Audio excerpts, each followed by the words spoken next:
नमस्कार दोस्तों, स्वागत है आपका आपके अपने YouTube चैनल एक्सीलेंट गुरु पर। साथियों, मैं हूं राकेश सी हग।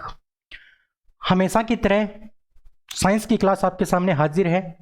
जैसे ही रात के 8 बजते हैं, 8 बजते ही आपके मोबाइल में नोटिफिकेशन आ जाता है साइंस की क्लास का, तो उसी को कंटिन्यू करते हैं। इससे पहले हम 27 क्लास कंप्लीट कर चुके हैं। ये हमारी 28 नंबर क्लास है, डे नंबर 28 है आज हमारा। उम्मीद करूंगा पीछे की क्लासेस आपने बहुत अच्छे से देखी होगी और अच्छे से कंटिन्यूटी से आप पढ़ रहे होंगे। अगर आप कंटिन्यूटी बना के पढ़ते हैं तो आपको पढ़ने में इंटरेस्ट भी आता है और बहुत सारे कंसेप्ट आपके क्लियर हो जाते हैं। इसलिए मैं आपको बार बार कहता हूं कि पीछे के सारी वीडियोस देख लीजिए, जिससे कि जो मैं आपको नए क्वेश्चन करवाऊं तो उसमें जो कॉन्सेप्ट काम आता है वो कॉन्सेप्ट आपका पहले अगर पढ़ा हुआ है ना, तो वो अच्छे से क्वेश्चन समझ में आएगा और वो अच्छा सा रिवीजन आपका हो जाता है। इसके साथ आप कोई सजेशन देना चाहें तो आप सजेशन दे सकते हैं, कमेंट बॉक्स आपके सामने खुला है। इसके अलावा व्हाट्सएप पर भी आप मुझसे जुड़ सकते हैं। व्हाट्सएप जो नंबर है वो वीडियो की डिस्क्रिप्शन में है। इसके अलावा इस क्लास का पीडीएफ डाउनलोड करने के लिए आप मुझे टेलीग्राम पर फॉलो करेंगे और टेलीग्राम चैनल का जो लिंक है वो भी वीडियो की डिस्क्रिप्शन में है। चलिए क्लास को स्टार्ट करते हैं। पहले मैं कहना चाहूँगा साथी, एक बार क्लास को शेयर कर दीजिए, थोड़ा सपोर्ट मेरा कर दीजिए, तो अच्छे मोटिवेशन के साथ मैं आपको पढ़ा पाऊँ, अच्छी मेहनत आपके लिए कर पाऊँ। तो चलिए स्टार्ट करते हैं आज की क्लास। आज की क्लास का पहला क्वेश्चन आपकी स्क्रीन के ऊपर आ चुका है कि एक गतिशील वस्तु अनिवार्य रूप से प्राप्त करती है। यानी कहने का मतलब कोई गतिशील वस्तु है वो कौन सी ऊर्जा प्राप्त करेगी।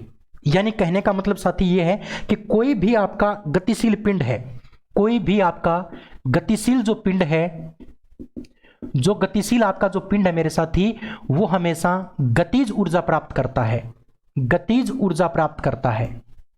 याद रखने की बात है, कोई भी आपका गतिशील पिंड हो सकता है, गतिशील हवाई जहाज हो सकती है, गतिशील पत्थर हो सकता है, गतिशील बंदूक की गोली हो सकती है, या कोई पक्षी हो सकता है। जो भी आपका गतिशील पिंड होगा उसके अंदर हमेशा कौन सी ऊर्जा मिलेगी? आपको गतिज ऊर्जा मिलेगी। और जो पिंड ऊंचाई पर स्थित होता है, जो पिंड ऊंचाई पर स्थित होता है उसके अंदर हमेशा कौन सी ऊर्जा पाई जाती है? तो उसके अंदर आपकी स्थितिज ऊर्जा पाई जाती है। तो दो बात मैंने आपको बताई है। एक बात मैंने आपको गतिशील पिंड की बताई कि जो गतिशील पिंड होगा हमेशा उसके अंदर कौन सी ऊर्जा हो जाएगी मेरे साथी? उसके अंदर आपकी गतिज ऊर्जा हो जाएगी। और कोई पिंड अगर ऊंचाई के ऊपर स्थित है, जैसे बांध का पानी हो गया, दबाया हुआ स्प्रिंग हो गया, यानी उसने अपनी स्थिति चेंज कर ली या उसने अपना आकार चेंज कर लिया, तो उसके अंदर कौन सी ऊर्जा आ जाती है? उसके अंदर आपकी स्थितिज ऊर्जा आ जाती है। तो इस क्वेश्चन का जो आपका ऑप्शन नंबर जो साथी ए है वो क्या हो जाएगा? बिल्कुल करेक्ट हो जाएगा। इसके अलावा मैं आपको बता चुका हूं, इसमें एक ऑप्शन दे रखा है आपका यांत्रिक ऊर्जा। तो यांत्रिक ऊर्जा के बारे में आपको याद रखना है मेरे साथी। यांत्रिक ऊर्जा जो होती है वो गतिज ऊर्जा और स्थितिज ऊर्जा का आपका योग क्या होती है? गतिज और स्थितिज ऊर्जा का जो योग है उसे हम कहते हैं यांत्रिक ऊर्जा। उसको हम क्या कहते हैं? यांत्रिक ऊर्जा कहते हैं। कहने का मतलब यांत्रिक ऊर्जा का फॉर्मूला क्या हो जाएगा? तो इसका फॉर्मूला हो जाएगा, गतिज ऊर्जा का फॉर्मूला होता है 1/2 mv² प्लस स्थितिज ऊर्जा का होता है mgh। तो यह आपका यांत्रिक ऊर्जा का क्या हो गया? फॉर्मूला। ये कई बार क्वेश्चन पूछ लिया जाता है, इसलिए आपको बहुत अच्छे से क्वेश्चन को समझना पड़ेगा, तब आप क्वेश्चन को कर पाओगे। ठीक है, चलिए समझ में आया। ऑप्शन नंबर ए इस क्वेश्चन का बिल्कुल करेक्ट हो जाएगा। दूसरे क्वेश्चन की बात करते हैं। दूसरा क्वेश्चन आपकी स्क्रीन के ऊपर आ चुका है कि निम्नलिखित में से कौन सी ऊर्जा सदैव धनात्मक होती है? साथ ही मैं आपको स्थितिज और गतिज ऊर्जा दोनों के बारे में बताऊंगा, तब आपको अच्छे से समझ में आ जाएगा ये क्वेश्चन। यानी पहले इस क्वेश्चन को करने से पहले हम क्या करते हैं, स्थितिज और गतिज ऊर्जा को अच्छे से पढ़ लेते हैं। क्वेश्चन में हटा देता हूं एक बार। एक साइड हम बात करते हैं गतिज ऊर्जा की, एक साइड हम बात करते हैं गतिज ऊर्जा की, और एक साइड हम बात करते हैं स्थितिज ऊर्जा की। ये मैं स्थितिज ऊर्जा के बारे में बात करता हूं। यानी कोई भी पिंड है, कोई भी पिंड है और उस पिंड में गति के कारण अगर कोई ऊर्जा उत्पन्न होती है तो उस ऊर्जा को हम कहते हैं गतिज ऊर्जा। और कोई पिंड है या कोई वस्तु है, उस वस्तु का आकार चेंज हो जाए या फिर उसकी स्थिति चेंज हो जाए, आकार या स्थिति में परिवर्तन से जो ऊर्जा उत्पन्न होती है उस ऊर्जा को हम कहते हैं स्थितिज ऊर्जा। मैंने क्या बताया कि कोई पिंड है, अगर वो पिंड गतिशील है तो उसमें जो ऊर्जा उत्पन्न होगी उस ऊर्जा को कहते हैं गतिज ऊर्जा। और कोई पिंड है, उस पिंड का आकार चेंज हो गया या उसकी स्थिति चेंज हो गई तो उसके कारण उसमें जो ऊर्जा उत्पन्न होगी उस ऊर्जा को हम कहते हैं स्थितिज ऊर्जा। मेरे साथी, ये जो गतिज ऊर्जा होती है इसका फॉर्मूला होता है 1/2 mv², 1/2 mv²। और आपका जो स्थितिज ऊर्जा का सूत्र होता है, फॉर्मूला होता है, वो होता है mgh। यहां पर m का मतलब होता है द्रव्यमान, g का मतलब होता है गुरुत्वीय त्वरण और h का मतलब होता है आपकी हाइट। इसके आधार पर आप, इस सूत्र के आधार पर आप इसकी निर्भरता की पता कर सकते हो कि गतिज ऊर्जा किस किस कारकों के ऊपर निर्भर करती है और आपकी स्थितिज ऊर्जा किन किन कारकों के ऊपर निर्भर करती है। अगर हम गतिज ऊर्जा की निर्भरता की बात करें मेरे साथी, तो देखो गतिज ऊर्जा के सूत्र में एक तो आपका m काम आ रहा है, m का मतलब होता है द्रव्यमान। तो कहने का मतलब ये द्रव्यमान और प्लस किसके साथ है, किस पर निर्भर करेगी, एक तो द्रव्यमान पर करेगी और इस v का मतलब होता है वेग, यानी द्रव्यमान और वेग के ऊपर आपकी क्या निर्भर करती है, गतिज ऊर्जा निर्भर करती है। अगर हम बात करते हैं स्थितिज ऊर्जा की निर्भरता की, तो स्थितिज ऊर्जा किसके ऊपर निर्भर करेगी, देखो एक तो इसमें m दे रखा है, m का मतलब होता है द्रव्यमान, एक तो द्रव्यमान पर निर्भर करती है, प्लस g का मतलब होता है गुरुत्वीय त्वरण, ये गुरुत्वीय त्वरण के ऊपर भी क्या करेगी, निर्भर करेगी। और इसके साथ साथ ये h का मतलब होता है हाइट, यानी ऊंचाई के ऊपर भी क्या करेगी, ये निर्भर करेगी। तो ये क्वेश्चन पूछ लिया जाता है कि स्थितिज ऊर्जा किन किन कारकों के ऊपर निर्भर करती है, गतिज ऊर्जा किन किन कारकों पर निर्भर करती है, तो बहुत अच्छे से आपको ये समझना है। उम्मीद करूंगा बात आपको समझ में आई होगी। अगर इनके फॉर्मूले आपको याद हैं तो ये क्वेश्चन आप आराम से कर पाओगे। इसके अलावा साथी और हम बात करते हैं, ये जो आपकी स्थितिज, ये जो आपकी गतिज ऊर्जा होती है ये सदैव धनात्मक होती है, सदैव क्या होती है, धनात्मक। अच्छा, इसका धनात्मक होने का कारण क्या है, इसका धनात्मक होने का कारण मेरे साथी ये है कि आपकी जो गतिज ऊर्जा जो है ना वो गति के कारण उत्पन्न होती है और गति आपकी कभी भी माइनस में नहीं हो सकती। जैसे मैं एक स्थान से दूसरे स्थान तक चल के जाऊंगा तो मैं या तो कुछ न कुछ गति प्राप्त करूंगा या मेरी गति शून्य हो सकती है, माइनस में आपकी गति नहीं हो सकती। यानी वेग, कहने का मतलब जो आपकी गति होती है वो कभी भी आपकी माइनस नहीं हो सकती। समझ में आ रही है बात? तो गति माइनस नहीं हो सकती तो गतिज ऊर्जा भी आपकी माइनस नहीं होगी। यानी कहने का मतलब सदैव क्या होती है, ये धनात्मक होती है या फिर क्या हो सकती है, ये शून्य हो सकती है। या तो ये धनात्मक हो सकती है या शून्य हो सकती है। लेकिन बात करते हैं स्थितिज ऊर्जा की, तो स्थितिज ऊर्जा आपकी धनात्मक भी हो सकती है मेरे साथी और आपकी ऋणात्मक भी हो सकती है, ऋणात्मक, और आपकी शून्य भी हो सकती है। ये क्या हो सकती है, शून्य भी हो सकती है। अच्छा, ऋणात्मक कब होगी, जब यहां पर ऊंचाई दे रखी होगी तब तो ये धनात्मक हो जाएगी, और जब गहराई की बात दे रखी होगी, जैसे पृथ्वी की गहराई की बात अगर दे देगा तब हम h का मान माइनस में ले लेंगे, इसलिए ये क्या हो जाती है, ऋणात्मक हो जाती है। समझ में आ रही है बात?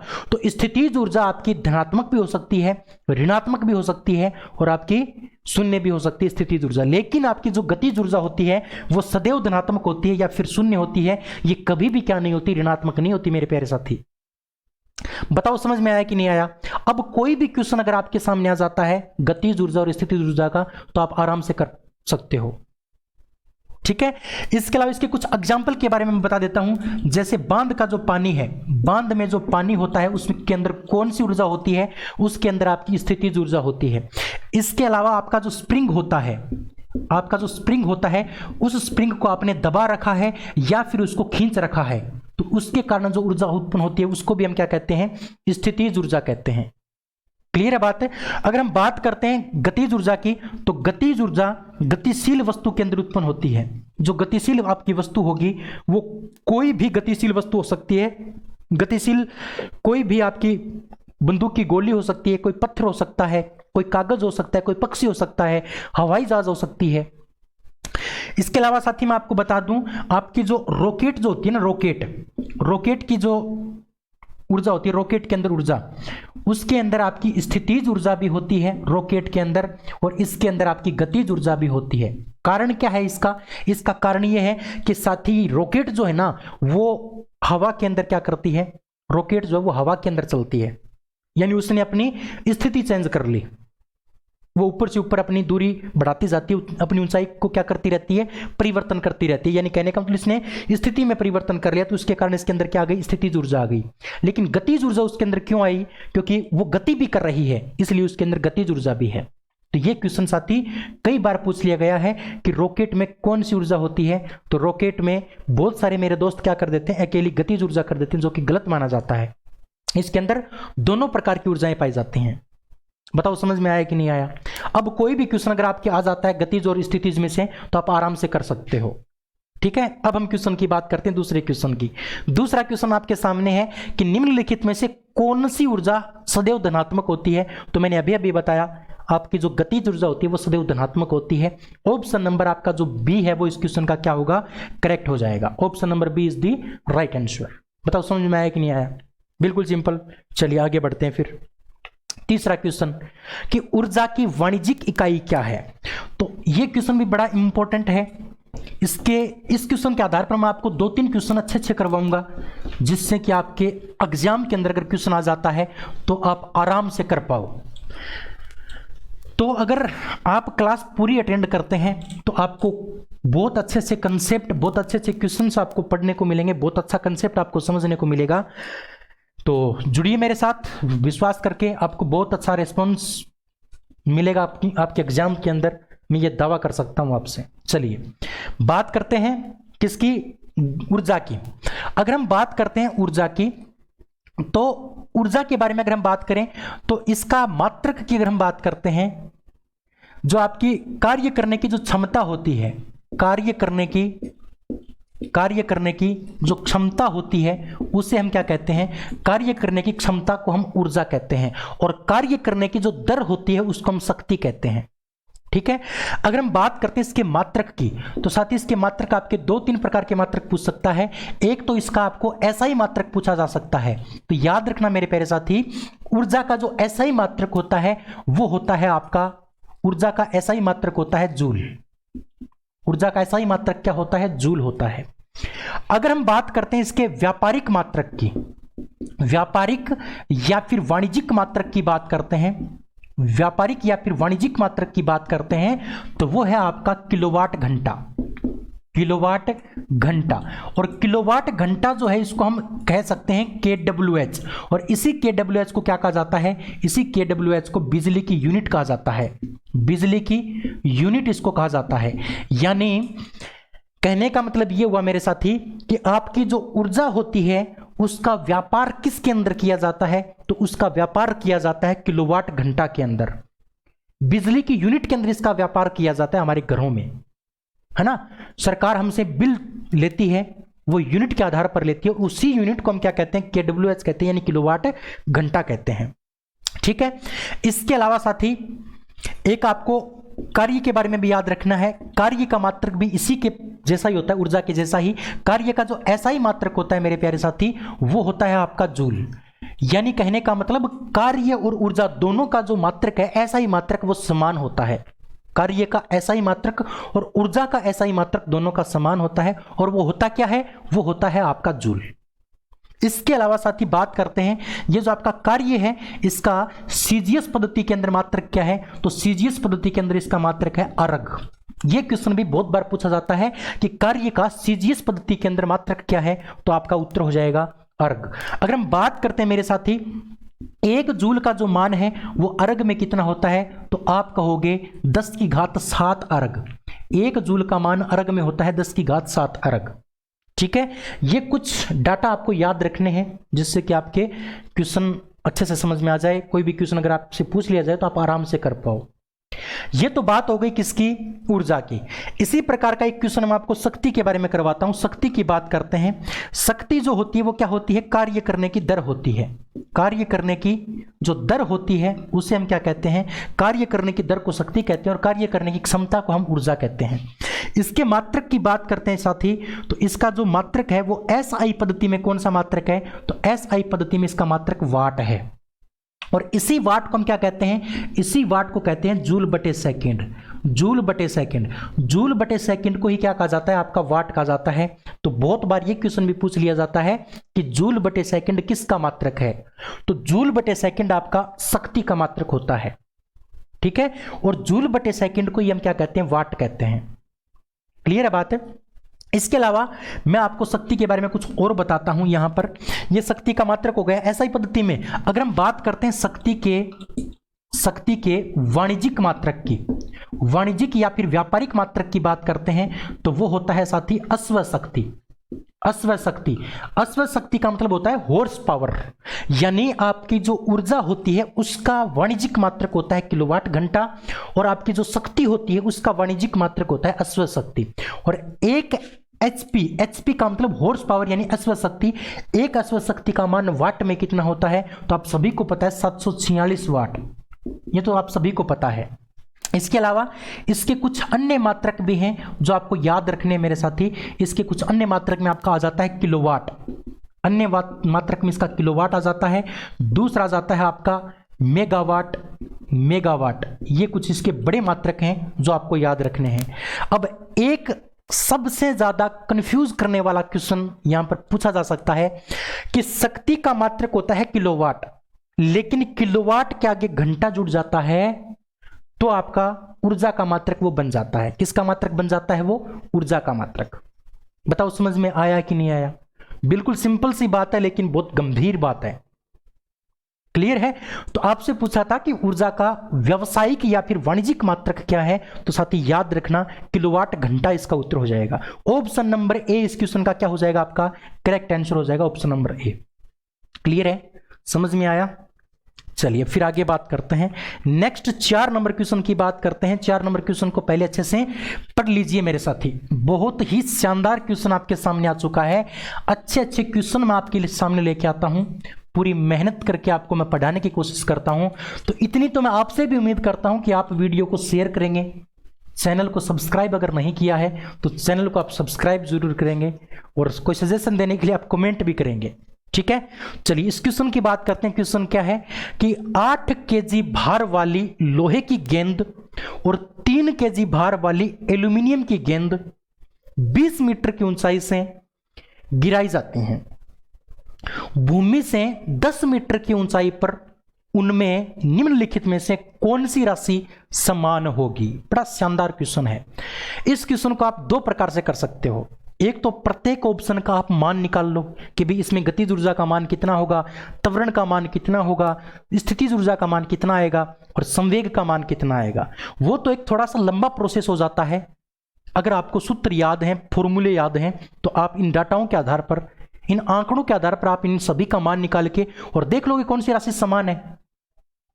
लेकिन अगर आप जल्दी में इस क्वेश्चन को करना चाहो, अपने माइंड, अपनी बुद्धि को काम में लेना चाहो, तो भी ये क्वेश्चन आप कर सकते हो। कैसे, देखिए यहां पर आपको इतना पता होना चाहिए कि जो आपकी गतिज ऊर्जा होती है मेरे साथी, गतिज ऊर्जा जो होती है वो, इसका सूत्र होता है आपका 1/2 mv²। 1/2 mv²। एक आपका दे रखा है यहां पर स्थितिज ऊर्जा, एक आपका दे रखा है स्थितिज ऊर्जा, और स्थितिज ऊर्जा का सूत्र होता है mgh। स्थितिज ऊर्जा का सूत्र होता है आपका mgh। इसके अलावा एक आपका दे रखा है संवेग, और संवेग का जो सूत्र होता है मेरे साथी वो होता है mv, यानी संवेग का सूत्र होता है mv। और आपका जो त्वरण होता है, त्वरण का सूत्र होता है मेरे साथी वेग बटे समय। ये आपके कुछ सूत्र हैं।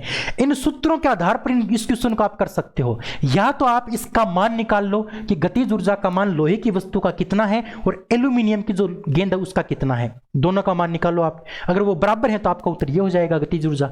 फिर इसी प्रकार से स्थितिज ऊर्जा का मान निकाल के देखो, इसी प्रकार से आप संवेग का मान निकाल के देखो, और इसी प्रकार से आप त्वरण का मान निकाल के देखो। लेकिन साथ ही वो एक बिल्कुल बेसिक फॉर्मूला हो जाता है या फिर बेसिक मेथड हो जाता है, उसके आधार पर आपको नहीं करना है। ठीक है, तो कैसे करोगे, देखो थोड़ा सा अनुमान लगाओ कि एक हमारे पास लोहे की वस्तु है, लोहे की गेंद है, उसका आपको जो m का मान यानी उसका जो भार दे रखा है, उसका जो द्रव्यमान दे रखा है वो आपको दे रखा है 8 kg दे रखा है ना। एक आपको एल्यूमिनियम की वस्तु दे रखी है, उसका आपको द्रव्यमान का जो मान दे रखा है वो दे रखा है आपको 3 kg। और आपको यह पता है कि किसी भी वस्तु को गुरुत्वाकर्षण के अंदर आपने पढ़ा होगा कि कोई भी वस्तु ऊंचाई से गिराई जाती है तो वो समान समय में समान दूरी तय करती है, चाहे वो कितनी भी भारी क्यों न हो। अगर हम लोहे को और एल्यूमिनियम की वस्तु को ऊपर से गिराएंगे ना, दोनों का भार अलग अलग है लेकिन वो समान दूरी तय करेंगी। क्यों? क्योंकि उसके ऊपर जो गुरुत्वाकर्षण बल लगाया गया है पृथ्वी के द्वारा, वो दोनों के ऊपर समान लगाया गया है। क्लियर बात है? यानी चाहे कितनी भी हल्की वस्तु हो, चाहे कितनी भी भारी वस्तु हो, दोनों को अगर एक साथ गिराया जाता है तो दोनों एक साथ ही जमीन के ऊपर पहुंचती हैं। क्लियर बात है? दोनों एक साथ ही जमीन के ऊपर पहुंचते हैं। यानी कहने का मतलब यह हुआ कि यहां पर वेग का कोई मतलब नहीं है, यहां पर वेग हमारे यहां पर काम नहीं आएगा। यानी मान लो कि अगर इसका वेग ज्यादा होता तो ये पहले पहुंचती और इसका वेग कम होता तो ये बाद में पहुंचती। लेकिन मैंने क्या बताया कि अगर इसको हम गिराएंगे ना तो ये एक साथ जमीन के ऊपर पहुंचेंगी, एक साथ जमीन के ऊपर पहुंचती हैं। इसलिए इन दोनों का जो वेग होगा वो क्या होगा? समान होगा। इन दोनों का वेग क्या होगा? समान होगा। और इन दोनों के द्वारा लिया गया जो समय है ना, समय, वो भी क्या होगा? आपका समान होगा। समझ में आ रही है बात? अब समझने की बात यह है कि आपका जो ये गतिज ऊर्जा है, गतिज ऊर्जा में आपका वेग तो समान है लेकिन आपका m का मान दोनों में अलग अलग हो जाएगा। यानी v का मान आप समान मान लो 5 मान लो, तो आप लोहे की वस्तु का गतिज ऊर्जा का मान निकालोगे और एल्यूमिनियम की वस्तु का मान निकालोगे तो दोनों का अलग अलग आएगा। क्यों आएगा? क्योंकि यहां पर एक में m का मान 8 kg है और एक में m का मान 3 kg है। समझ में आ रही है बात? तो दोनों अलग अलग आएंगे। यानी कहने का मतलब अगर आप निकाल लोगे तो 8 को एक बार 25 से गुणा करोगे लोहे की वस्तु के लिए तो, और अगर आप निकालोगे एल्यूमिनियम की वस्तु के लिए तो आप 3 को किससे गुणा करोगे? 25 से। तो ये तो आएगा 75 और यह आएगा आपका 200। यानी कहने का मतलब ये गतिज ऊर्जा तो क्या है? आपकी अलग अलग है। इसी प्रकार से आप स्थितिज ऊर्जा की बात करते हो तो यहां पर दोनों का m यानी दोनों का द्रव्यमान अलग अलग है, इसलिए आपकी स्थितिज ऊर्जा भी अलग अलग हो जाएगी। इसी प्रकार से आपका जो संवेग है, संवेग, उसमें भी आपका द्रव्यमान काम आ रहा है, इसलिए ये भी क्या हो जाएगा? आपका अलग अलग हो जाएगा। दोनों का संवेग भी अलग अलग हो जाएगा लेकिन दोनों का जो त्वरण है ना, दोनों का त्वरण वो समान होगा। क्यों? क्योंकि दोनों का वेग भी समान है और दोनों का समय भी समान है। ये बात मैंने आपको बताई। क्यों होगा दोनों का वेग और समय समान? क्योंकि जब कोई वस्तु को ऊपर से गिराया जाता है तो वो कोई भारी वस्तु हो चाहे हल्की वस्तु हो, दोनों एक साथ जमीन के ऊपर पहुंचती हैं। समझ में आ रही है बात? इसका मतलब इसमें वेग और समय समान है तभी वो एक साथ पहुंचती हैं। और वेग v और t दोनों का मान समान है ना, इसलिए आपका त्वरण दोनों का क्या हो जाएगा? समान हो जाएगा। ऑप्शन नंबर इस क्वेश्चन का जो आपका बी है वो क्या होगा? करेक्ट होगा। इस प्रकार से कुछ क्वेश्चनों को आप दिमाग के आधार पर अपने बुद्धि को काम लेकर के क्वेश्चनों को कर सकते हैं। अन्यथा इस क्वेश्चन को आप सोल्व कीजिए। दोनों का आप इस गतिज ऊर्जा का मान निकालो, दोनों की स्थितिज ऊर्जा का मान निकालो, दोनों के संवेग का मान निकालो और दोनों के त्वरण का मान निकालो। उसके बाद आपको पता चल जाएगा दोनों का मान किसका समान आया, तो त्वरण का मान समान आएगा। क्लियर है? ऑप्शन नंबर बी इस क्वेश्चन का करेक्ट आंसर है। चलिए आगे बढ़ते हैं, फिर नेक्स्ट क्वेश्चन की बात करते हैं। साथी 5 नंबर क्वेश्चन आपके सामने है कि किसके अनुरूप वस्तु की गतिज ऊर्जा में वृद्धि होती है। यानी गतिज ऊर्जा में वृद्धि किसके आधार पर होती है। मैं आपको गतिज ऊर्जा और स्थितिज ऊर्जा दोनों के बारे में बता देता हूं क्योंकि यह क्वेश्चन आपसे पूछ लिया जाता है।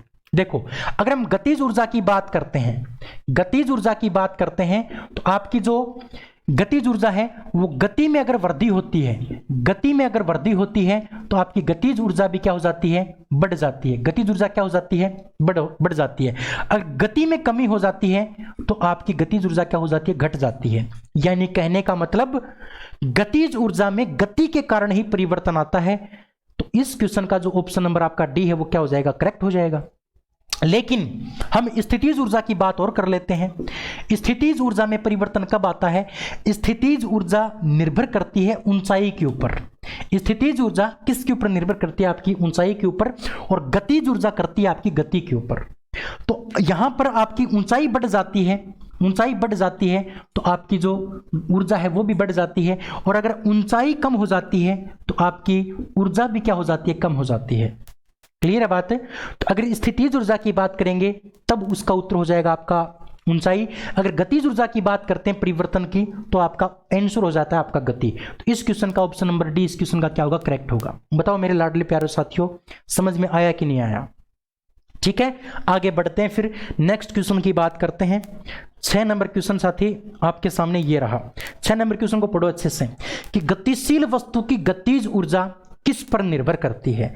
मैंने अभी अभी आपको बताया था गतिज ऊर्जा के बारे में कि जो गतिज ऊर्जा साथी होती है उसका सूत्र क्या होता है। गतिज ऊर्जा का सूत्र होता है 1/2 mv²। इसके आधार पर आप इसकी निर्भरता पता कर सकते हो। इसकी निर्भरता किस किस के ऊपर होती है, तो एक तो ये द्रव्यमान के ऊपर निर्भर करती है आपकी गतिज ऊर्जा, और एक आपकी वेग के ऊपर क्या करती है, निर्भर करती है। तो द्रव्यमान और वेग के ऊपर आपकी गतिज ऊर्जा क्या करेगी, निर्भर करेगी। अगर स्थितिज ऊर्जा की बात करते हैं तो स्थितिज ऊर्जा का सूत्र होता है आपका mgh। तो ये आपका द्रव्यमान के ऊपर भी निर्भर करती है, गुरुत्वीय त्वरण पर भी निर्भर करती है, और ऊंचाई के ऊपर भी निर्भर करती है। क्लियर है बात है। तो आपका इस क्वेश्चन का ऑप्शन नंबर हो जाएगा डी सही, क्योंकि डी ऑप्शन में ही आपको द्रव्यमान और वेग दे रखा है। क्लियर है, ऑप्शन नंबर डी इस क्वेश्चन का बिल्कुल सही आंसर है। आगे बढ़ते हैं लाडले साथियों, नेक्स्ट क्वेश्चन की बात करते हैं। 7 नंबर क्वेश्चन आपके सामने है कि किसी जल विद्युत ग्रह में विद्युत ऊर्जा में परिवर्तित होने वाली ऊर्जा कौन सी है। जल विद्युत ग्रह की बात करते हैं साथी। जल विद्युत ग्रह होता क्या है, यानी जल विद्युत ग्रह ऐसा होता है जहां पर आपका पानी होता है, या तो उसको हम क्या कर लेते हैं, पानी को इकट्ठा कर लेते हैं। इस पानी को इकट्ठा कर लिया यहां पर, और यहां पर हम लगा देते हैं टरबाइन। टरबाइन यानी पंखा सा होता है, उसकी पंखुड़ियों के ऊपर पानी गिरता है तो वो घूमती हैं और उसके द्वारा बिजली का उत्पादन किया जाता है। तो ध्यान रखना साथी, ये आपका क्या है, जल विद्युत ग्रह है। ठीक है, ये जल विद्युत ग्रह है। इसमें आपका ये जो जल है ना, इस जल को क्या किया जाता है, इसको बहाया जाता है।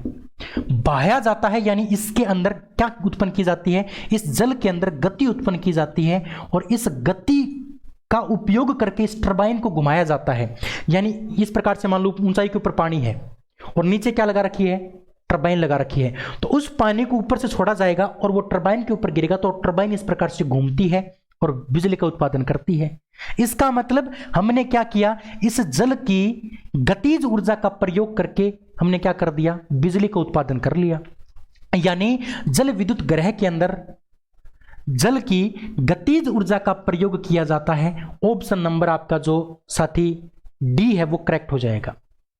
ठीक है, तो ध्यान रखना साथी, जल विद्युत घर के अंदर आपके पानी को बहाया जाता है, उस पानी के अंदर गति उत्पन्न की जाती है और उस गति के द्वारा आपकी टरबाइन को घुमाया जाता है और बिजली का उत्पादन किया जाता है। इसका मतलब आपका ऑप्शन नंबर आपका जो डी है वो करेक्ट हो जाएगा। ठीक है, चलिए फिर आगे बात करते हैं नेक्स्ट क्वेश्चन की। 8 नंबर क्वेश्चन आपके सामने है कि निम्नलिखित में से उल्लेखित परिस्थितियों में या गतिविधियों में किस स्थितिज ऊर्जा को गतिज ऊर्जा में परिवर्तित किया जाता है। यानी आपको 4 कंडीशन आपके सामने दे रखी हैं, तो किस कंडीशन के अंदर स्थितिज ऊर्जा का रूपांतरण गतिज ऊर्जा में हुआ है। तो ऑप्शन नंबर ए को देखो पहले। ऑप्शन नंबर ए में क्या दे रखा है, एक पटाखे का विस्फोट। पटाखा जो होता है आपका, पटाखे के अंदर क्या होगा, उसके अंदर आपके रासायनिक पदार्थ होते हैं, बारूद वगैरह। तो उस रासायनिक पदार्थ के अंदर कौन सी ऊर्जा होती है, उसके अंदर आपकी रासायनिक ऊर्जा होती है। और जब वो विस्फोट करता है तो वो रासायनिक ऊर्जा किसके अंदर चेंज हो जाती है, वो एक तो प्रकाश के अंदर चेंज हो जाती है और इसके साथ साथ वो ध्वनि ऊर्जा में भी क्या करती है, परिवर्तित हो जाती है। क्लियर है बात है। यानी पटाखे के अंदर रासायनिक ऊर्जा थी, उसने विस्फोट किया तो वो रासायनिक ऊर्जा चेंज किसके अंदर हो गई, वो आपकी प्रकाश और ध्वनि ऊर्जा में उत्पन्न हो गई। इसके साथ साथ उसमें कुछ ऊष्मा भी उत्पन्न होती है, तो ऊष्मीय ऊर्जा में भी क्या हो जाती है, परिवर्तित हो जाती है।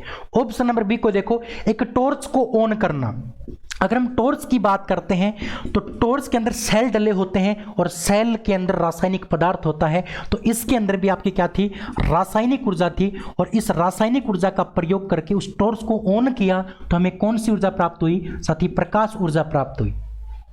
क्लियर है। इसी प्रकार से ऑप्शन नंबर सी में दे रखा है एक टॉर्च को ऑफ करना। एक टॉर्च को ऑफ करना, तो ऑफ करने में तो कोई ऊर्जा उत्पन्न हुई ही नहीं, तो ये तो वैसे नहीं हो सकता। ऑप्शन नंबर डी को देखो, एक पेंडुलम को घुमाना या झुलाना। एक पेंडुलम का झूलना, पेंडुलम का झूलना। आपका जो पेंडुलम होता है वो होता क्या है, देखो पेंडुलम होता है इस प्रकार से, एक ये पेंडुलम है, तो इसकी वास्तविक स्थिति इस प्रकार से होती है। लेकिन इस पेंडुलम को इस प्रकार से झुलाना है तो क्या करना पड़ेगा, इस पेंडुलम को इस प्रकार से मैं पकड़ के खींचूंगा इस साइड, फिर ये क्या करेगा, इस प्रकार से गति करेगा। तो ध्यान रखना, इस पेंडुलम के अंदर, इस पेंडुलम को मैंने इस प्रकार से यहां पर खींच लिया, यानी इस पेंडुलम को यहां से खींच के मैंने यहां पर पकड़ लिया, इस प्रकार से पकड़ लिया यहां पर। अब इसने अपनी पहले वाली वास्तविक स्थिति को चेंज कर लिया, और जब अपनी स्थिति के अंदर चेंज कर लेता है तो उसमें कौन सी ऊर्जा उत्पन्न हो जाती है, उसमें स्थितिज ऊर्जा उत्पन्न हो जाती है।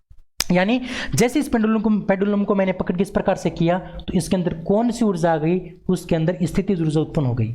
अब जैसे ही मैं इसको छोड़ूंगा तो ये स्थितिज ऊर्जा चेंज किस में हो जाती है, ये इसकी गतिज ऊर्जा में चेंज हो जाती है। इस प्रकार से क्या करेगा, गति करेगा। तो यानी आपका ऑप्शन नंबर जो डी दे रखा है ना, ऑप्शन नंबर डी, इस स्थिति में आपकी स्थितिज ऊर्जा किसके अंदर चेंज हो जाती है, इस स्थिति में स्थितिज ऊर्जा गतिज ऊर्जा में चेंज हो जाती है। और आपको यही पूछा था, इसलिए आपका ऑप्शन नंबर डी क्या होगा, करेक्ट होगा। बताओ क्वेश्चन समझ में आया कि नहीं आया?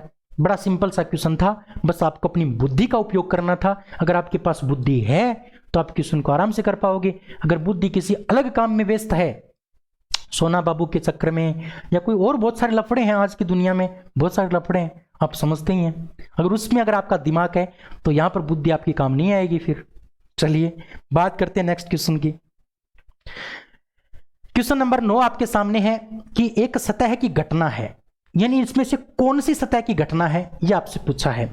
अगर साथी हम बात करते हैं वाष्पीकरण की, बात करते हैं वाष्पीकरण की, तो देखो हम बात वाष्पीकरण की करते हैं। वाष्पीकरण क्या होता है,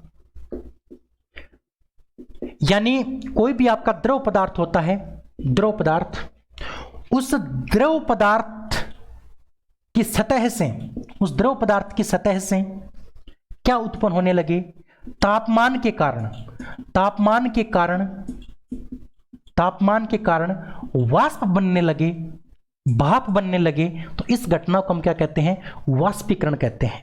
वाष्पीकरण किसको कहेंगे कि जब कोई द्रव पदार्थ है और उसकी सतह को खुला छोड़ दिया जाता है तो उसकी सतह से भाप बनने लगती हैं। क्या बनने लगती हैं, भाप बनने लगती हैं, उसी घटना को हम कह देते हैं वाष्पीकरण।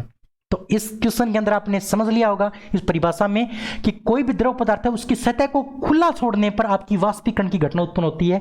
यानी कहने का मतलब सतह की घटना कौन सी है, तो सतह की घटना आपकी वाष्पीकरण है। सतह की घटना क्या है, आपकी वाष्पीकरण। ऑप्शन नंबर आपका जो सी है वो इस क्वेश्चन का क्या होगा, बिल्कुल करेक्ट होगा। अब यहां से और क्वेश्चन क्या पूछा जा सकता है, एक क्वेश्चन तो मैंने आपको बता दिया कि ये एक प्रकार की सतही घटना है वाष्पीकरण। इसके अलावा इसको प्रभावित करने वाले कारक, इसको प्रभावित करने वाले कारक से आपको क्वेश्चन पूछा जा सकता है। इस घटना को, वाष्पीकरण को प्रभावित करने वाले जो कारक हैं वो कौन कौन से हैं। इसमें एक नंबर आपका आता है साथी हवा की गति, एक नंबर आपका आता है हवा की गति। अगर हवा की गति बढ़ जाती है, अगर हवा की गति बढ़ जाती है तो आपकी वाष्पीकरण की दर भी क्या हो जाती है, बढ़ जाती है। यानी कहने का मतलब यह है कि वाष्पीकरण और हवा की गति एक दूसरे के समानुपाती होती हैं। अगर हवा की गति बढ़ती है तो वाष्पीकरण की दर भी बढ़ जाती है, और हवा की गति कम हो जाती है तो वाष्पीकरण की दर क्या हो जाती है, कम हो जाती है। यह आपका समानुपाती का चिन्ह है। इसी प्रकार से दूसरा आपको याद रखना है सतह का क्षेत्रफल, सतह का क्षेत्रफल ये समानुपाती होता है आपके वाष्पीकरण के। यानी कहने का मतलब अगर इस प्रकार से बड़े पात्र में हमने इस प्रकार से जल को रख रखा है तो उसमें से भाप ज्यादा बनेगी, और छोटे पात्र में अगर हमने जल को रख रखा है तो उससे क्या बनेगी, कम भाप बनेगी। इसका मतलब सतह का क्षेत्रफल भी किसके समानुपाती होता है, वाष्पीकरण के। सतह का क्षेत्रफल बढ़ा देते हैं तो वाष्पीकरण की दर बढ़ जाती है, और सतह का क्षेत्रफल कम कर देते हैं तो वाष्पीकरण की दर कम हो जाती है। इसी प्रकार से 3 नंबर आपको याद रखना है साथी, तापमान। अगर हम तापमान की बात करते हैं तो तापमान जो वो भी समानुपाती होता है आपके वाष्पीकरण के। तापमान भी वाष्पीकरण के समानुपाती होती है, यानी तापमान बढ़ाने पर वाष्प ज्यादा बनती है और तापमान कम करने पर वाष्प कम बनती है। अब बात करते हैं नमी की। नमी की, नमी जो होता है साथी वो आपका व्युत्क्रमानुपाती होता है आपके वाष्पीकरण के। ये व्युत्क्रमानुपाती होता है वाष्पीकरण के। अगर आपसे क्वेश्चन ये पूछ लिया जाए कि निम्न में से किसकी उपस्थिति में वाष्पीकरण की दर कम हो जाती है, तो जहां पर आपकी नमी होती है, आर्द्रता होती है, उस कंडीशन में आपकी वाष्पीकरण की जो दर है वो क्या हो जाती है, कम हो जाती है। अगर नमी ज्यादा होगी तो वाष्पीकरण की दर कम हो जाएगी, अगर नमी कम होगी तो वाष्पीकरण की दर बढ़ जाएगी, क्योंकि ये एक दूसरे के व्युत्क्रमानुपाती होते हैं, उल्टे अनुपात में होते हैं। इसके अलावा जितनी भी कंडीशन है वो समानुपाती थी। बताओ समझ में आया कि नहीं आया? तो बड़ा इंटरेस्टिंग क्वेश्चन मैंने आपको बताया है, आपके एग्जाम की दृष्टि से बिल्कुल बिल्कुल परफेक्ट क्वेश्चन मैंने आपको बताया है। ठीक है, चलिए साथी आगे बात करते हैं नेक्स्ट क्वेश्चन की। 10 नंबर क्वेश्चन आपके सामने है कि तरल अवस्था से गैसीय अवस्था में रूपांतरण को क्या कहा जाता है।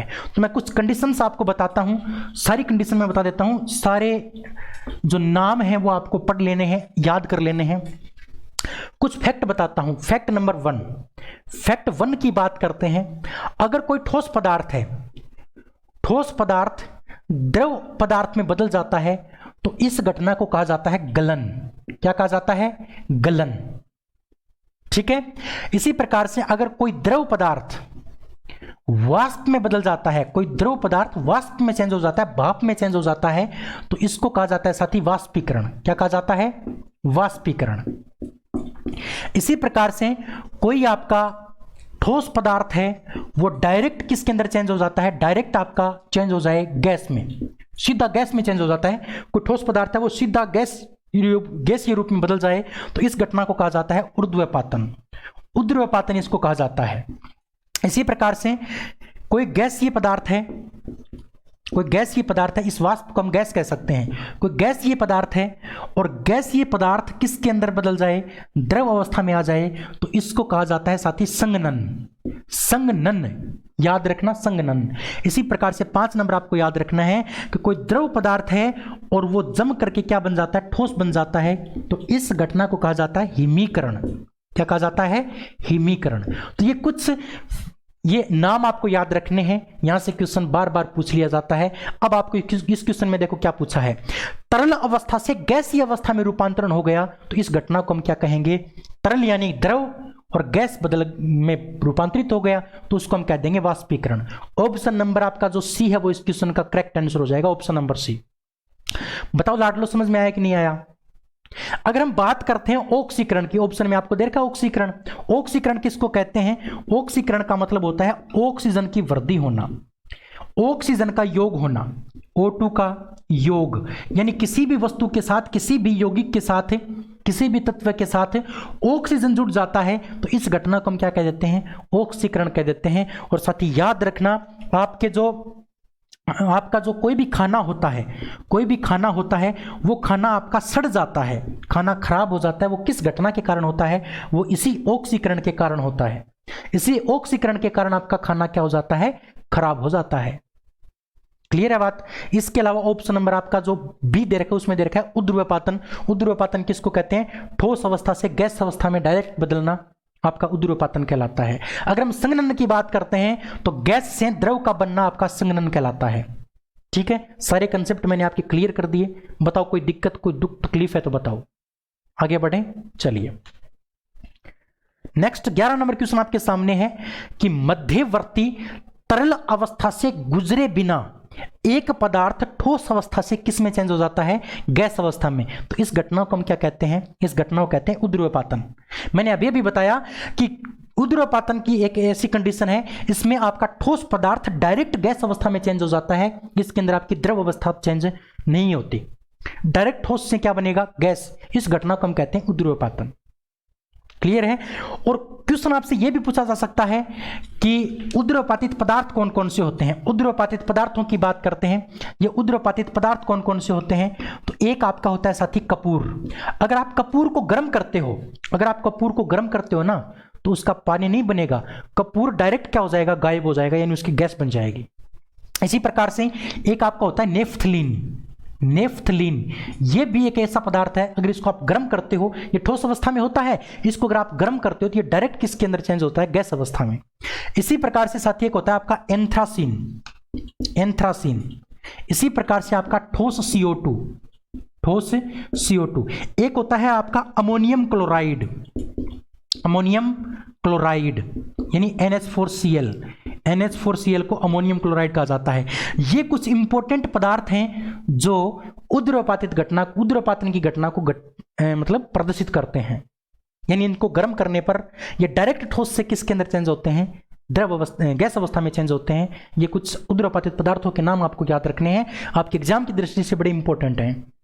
ठीक है, चलिए तो इस क्वेश्चन का आंसर आपका हो जाएगा ऑप्शन नंबर ए। इसके अलावा मैं वाष्पीकरण संघनन के बारे में आपको पीछे बता चुका हूं, ये वाष्पीकरण बता रखा, और इसके आगे मैंने संघनन भी बताया था, पिछली क्वेश्चन के ऊपर बताया था ना। चलिए आगे बात करते हैं फिर। 12 नंबर क्वेश्चन आपके सामने है कि द्रव के ठोस में परिवर्तित होने की क्रिया को क्या कहा जाता है। द्रव से ठोस बनना, कोई भी आपका द्रव पदार्थ है और उस द्रव पदार्थ से आपका क्या बन जाता है, ठोस बन जाता है, यानी वो जम जाता है, तो इसको कहा जाता है जमना।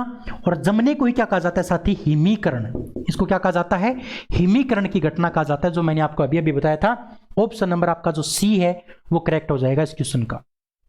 बताओ कोई तकलीफ है, समझने में कोई दिक्कत है तो आप कमेंट कर सकते हो, आपका अगली क्लास में डाउट सोल्व कर दिया जाएगा। आगे बढ़ते हैं फिर। नेक्स्ट 13 नंबर क्वेश्चन आपके सामने है कि हाइड्रोक्साइड आयनों की उच्च सांद्रता वाले विलयन के संबंध में निम्न में से कौन सा कथन सत्य है।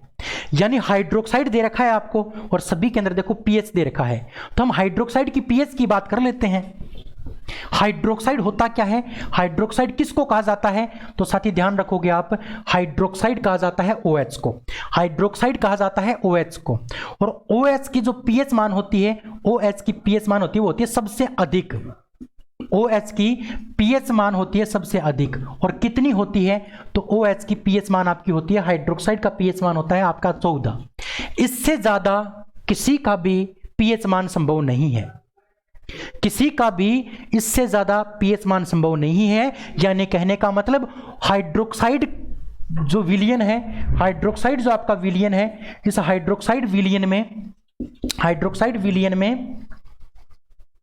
इसकी जो पीएच है वो क्या होती है, उच्च होती है। क्या होती है, उच्च होती है, सबसे अधिक होती है आपकी पीएच मान। तो इसका मतलब आपका, और ये कैसा होता है, यानी जो 7 से ऊपर जिसका पीएच मान होता है, 7 से ऊपर जो पीएच मान होता है वो क्या होता है, क्षार होता है, क्षारीय होता है। वो क्या होता है, क्षारीय। तो ध्यान रखना, ये OH का जो विलयन होगा उसका पीएच मान उच्च होगा, और उच्च होने के साथ साथ वो क्या होगा साथी, वो होगा क्षारीय। वो क्या होगा, क्षारीय। अब आपको पहचान करनी है, ऑप्शन को पढ़ लेना है कौन सा ऑप्शन आपका होगा। देख लो, अगर हम बात करते हैं ऑप्शन नंबर ए की, ऑप्शन नंबर ए में देखो क्या दे रखा है कि विलयन का उच्च पीएच मान होगा और वो क्या होगा, क्षारकीय होगा। बिल्कुल, इस OH का जो विलयन है उसका पीएच मान अधिकतम होगा और क्या होगा, क्षारीय होगा। अगर हम ऑप्शन नंबर बी की बात करते हैं तो इसमें दे रखा है कि पीएच मान निम्न होगा, साथी गलत बात, ऑप्शन नंबर बी आपका गलत है। ऑप्शन नंबर सी को देखो, इसमें अम्लीय विलयन दे रखा है जो कि गलत है, क्योंकि ये क्या होता है, क्षारीय होता है। और ऑप्शन नंबर डी में भी अम्लीय दे रखा है, इसका मतलब ये भी गलत है। इसलिए इस क्वेश्चन का आंसर आपका ऑप्शन नंबर ए हो जाएगा। बताओ समझ में आया कि नहीं आया। चलिए फिर आगे बढ़ते हैं। नेक्स्ट 14 नंबर क्वेश्चन है कि CuCl2 विलयन का रंग कैसा होता है। तो साथी ये कुछ क्वेश्चन ऐसे होते हैं जो एग्जामिनर ये चाहता है कि ये क्वेश्चन हम न कर पाए। ऐसे क्वेश्चन आपके एग्जाम के अंदर आते हैं जिन क्वेश्चनों का आंसर आपसे एग्जामिनर लेना नहीं चाहता, सिर्फ आपको कंफ्यूज करना और आपका क्वेश्चन गलत करवाना, यही आप उनकी मंशा होती है। तो ऐसा ये क्वेश्चन है। अब CuCl2 का आपको क्या करना है, इसका रंग बताना है। तो CuCl2 जो होता है साथी, इसको क्या कहा जाता है, CuCl2 जो है इसको कहा जाता है कॉपर क्लोराइड। इसको कहा जाता है कॉपर क्लोराइड।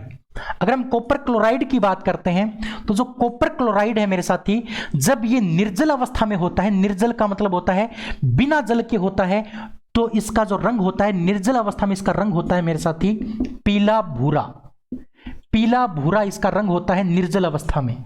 लेकिन जैसे ही इसके पास में नमी आती है, जैसे इसके पास में नमी आती है तो इसका रंग हो जाता है नीला हरा।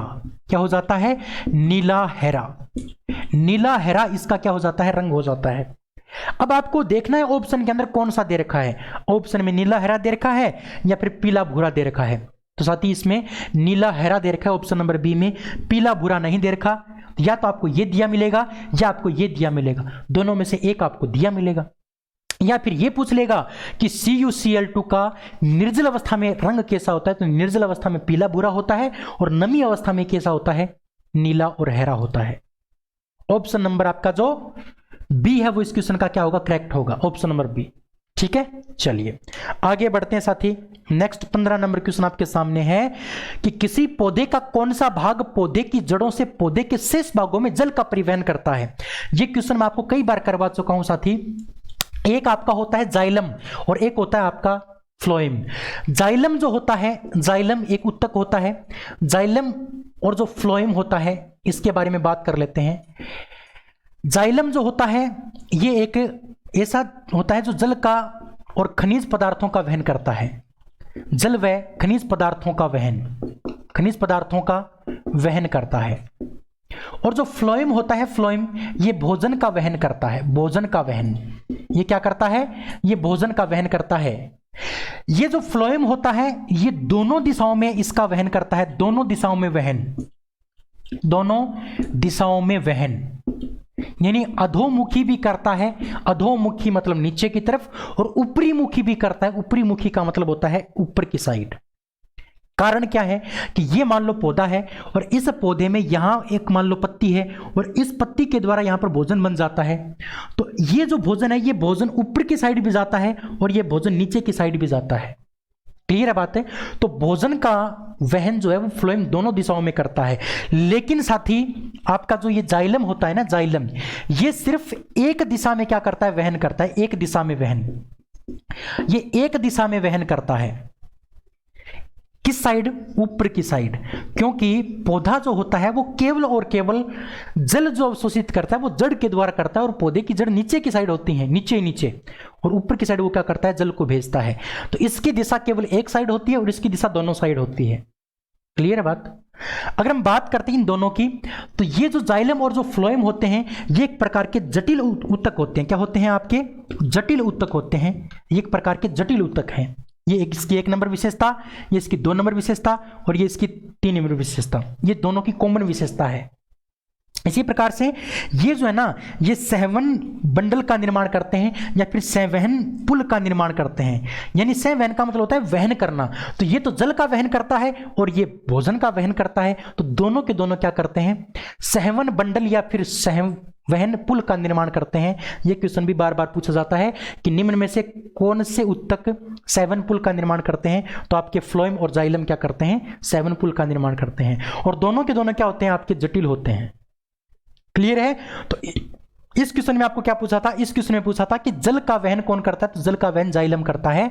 ऑप्शन नंबर आपका जो साथी डी है वो क्या हो जाएगा, करेक्ट हो जाएगा। ऑप्शन नंबर डी क्या हो जाएगा, करेक्ट हो जाएगा। इसके अलावा मैं आपको स्थूल कोण उत्तक के बारे में बता देता हूं। स्थूल कोण उत्तक क्या होता है, स्थूल कोण उत्तक को कहा जाता है मेरे साथी कोलेनकाइमा। क्या कहा जाता है, कोलेनकाइमा। और ये जो कोलेनकाइमा होता है ये क्या करता है, ये पौधे के अंदर लचीलापन लाने का काम करता है, लचीलापन। तो पौधे की टहनियों में जो लचीलापन होता है वो किसकी उपस्थिति के कारण होता है, वो कोलेनकाइमा के कारण होता है। ठीक है। इसके अलावा आपको एक दे रखा है मर्दूतक।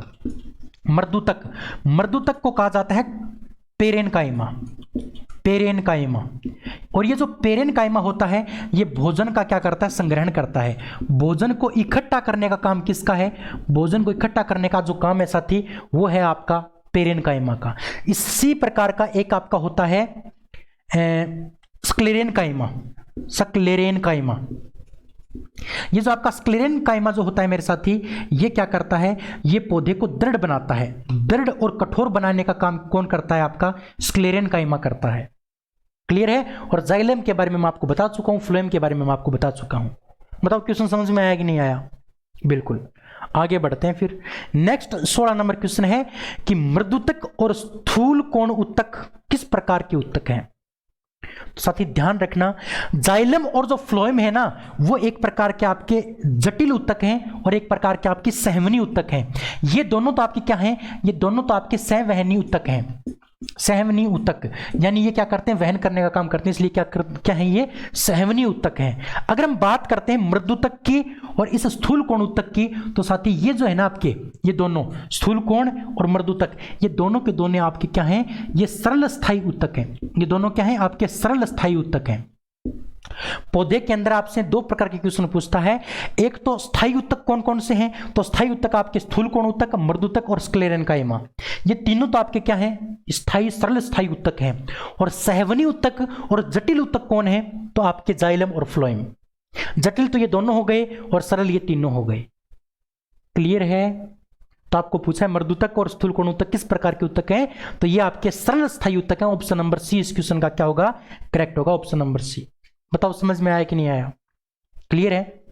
चलिए तो नेक्स्ट क्वेश्चन की बात करते हैं 17 नंबर की, कि पादप ऊतकों के संबंध में इनमें से कौन सा कथन गलत है। गलत कथन की पहचान आपको करनी है। पहले कथन को देखो क्या है, कि जाइलम जल और खनिज पदार्थों का परिवहन करता है, बिल्कुल सही बात है। देखो जाइलम जल और खनिज पदार्थों का वहन करता है, बिल्कुल सही बात है। ऑप्शन नंबर बी, जाइलम और फ्लोएम दोनों जटिल ऊतक हैं, बिल्कुल दोनों जटिल ऊतक हैं, ये भी सही बात है। ऑप्शन नंबर सी को देखो, फ्लोएम भोजन को पत्तियों से पौधे के अन्य भागों तक पहुंचाता है, बिल्कुल ये भोजन का वहन करता है, ये बात भी सही है। अब डी ऑप्शन को देखो, जाइलम में सामग्री दोनों दिशाओं में स्थानांतरित होती है, गलत बात। जाइलम केवल और केवल एक दिशा में वहन करता है, इसका मतलब गलत कथन आपको पूछा था, तो गलत कथन आपका कौन सा हो जाएगा, ऑप्शन नंबर डी। क्लियर है? चलिए फिर आगे बात करते हैं। नेक्स्ट 18 नंबर क्वेश्चन, कि निम्न में से कौन से ऊतक सहवन पुल बनाते हैं। अभी अभी मैंने बताया था कि सहवन पुल का निर्माण कौन कौन करते हैं, एक आपका जाइलम करता है, एक आपका फ्लोएम करता है। ऑप्शन नंबर आपका जो सी है वो क्या हो जाएगा, करेक्ट हो जाएगा। ऑप्शन नंबर सी इस क्वेश्चन का करेक्ट आंसर हो जाएगा। यानी जाइलम और फ्लोएम दोनों के दोनों क्या करते हैं, सहवन पुल का निर्माण करने का कार्य करते हैं। चलिए फिर आगे बढ़ते हैं। ऑप्शन नंबर सी इस क्वेश्चन का राइट है। नेक्स्ट 19 नंबर क्वेश्चन, कि निम्न में से कौन सा ऊतक युग्म सहवनी बंडल का गठन करता है। सहवनी बंडल का मतलब होता है सहवन पुल का निर्माण कौन करता है, तो वही क्वेश्चन है, जाइलम और फ्लोएम हो जाएगा। ऑप्शन नंबर बी इस क्वेश्चन का क्या होगा, करेक्ट होगा। सहवनी बंडल या फिर सहवनी पुल का निर्माण कौन करता है, तो जाइलम और फ्लोएम करते हैं आपके। ठीक है, चलिए नेक्स्ट क्वेश्चन की बात करते हैं। फिर नेक्स्ट 20 नंबर क्वेश्चन आपके सामने है, कि फ्लोएम के अतिरिक्त निम्न में से अन्य सभी से मिलकर बना होता है। यानी जो फ्लोएम है वो किन किन से मिलकर के बना होता है, यानी इनमें से ऐसा कौन सा है जो फ्लोएम के अंदर नहीं पाया जाता।